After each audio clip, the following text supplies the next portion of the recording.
While much of the world has been stagnating, economic growth in sub-Saharan Africa has been rising at an impressive rate, almost 5% in fact, which is actually better than the best country in the OECD. So is this a short-term wonder, or is this something that will only last for a couple of years or so? Welcome to Agenda, and joining me this week to discuss this issue is Mark Schroeder, Stratfor's Africa analyst.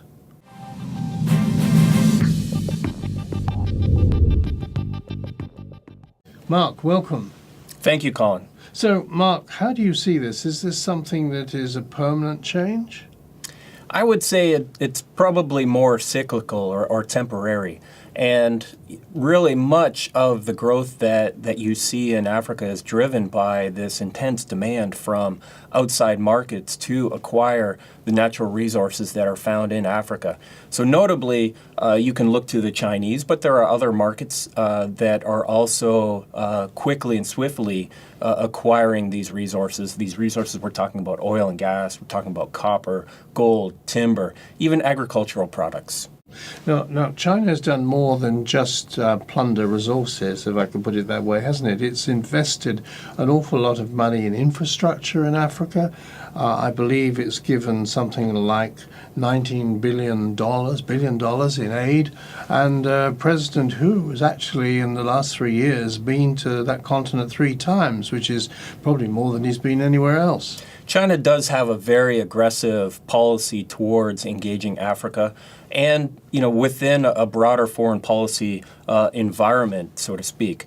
And its engagement, again, in the African context, it is at the end of the day to ensure undisputed access to natural resources in Africa, but to really facilitate that and to minimize any blowback, whether from local political concerns or even security elements, that China has to develop a multifaceted approach. And so then it gets into infrastructure development, political assistance, donor assistance, even providing security assistance to regimes in Africa, all in a way to ensure that China can acquire the resources it needs for domestic requirements. 2 points there. Is it preserving regimes that otherwise might not be preserved?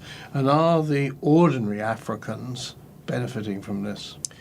To your first question, I don't believe that China has any hard and fast relations to preserve existing regimes. China will throw a regime under the bus as quickly as any other foreign government will.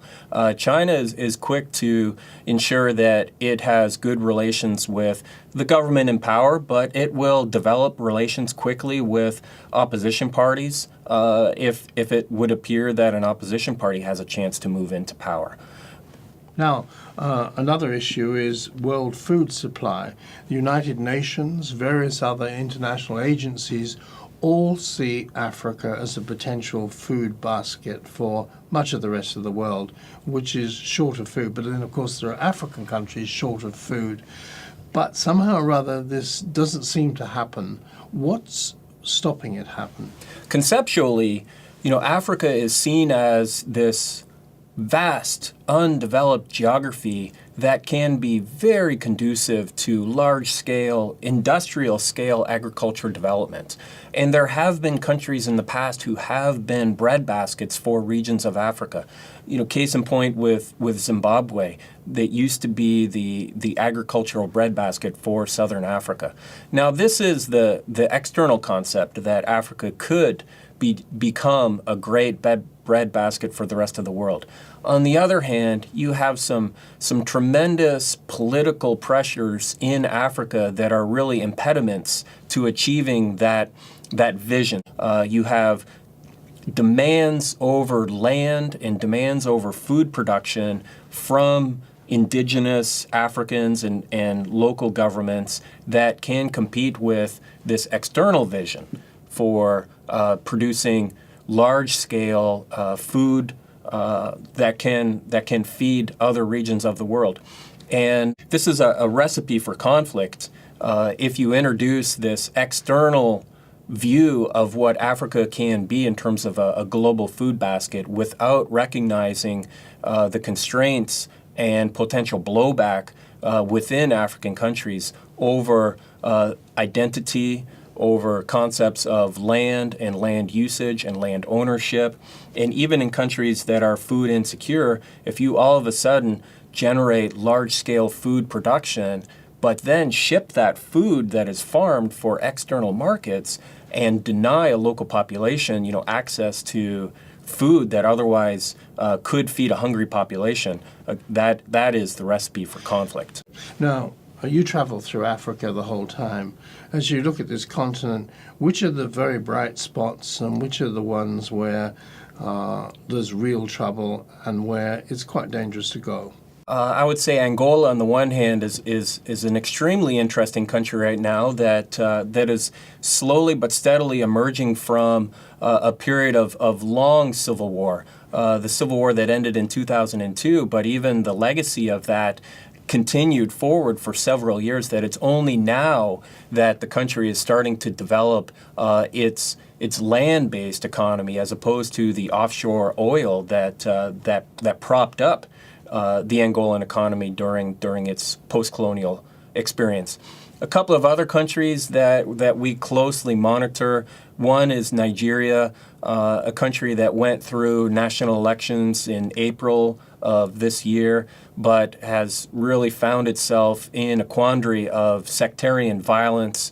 And there's been an interesting shift in the location of violence from the Niger Delta, the oil-producing region that saw tremendous militant violence over the last several years, but now the Niger Delta is calm and quiet on the one hand, because one of their own is now the president, Goodluck Jonathan, but that violence has shifted now to the north, perhaps to the have-nots, perhaps as a result of grievances that the president is not one of their own.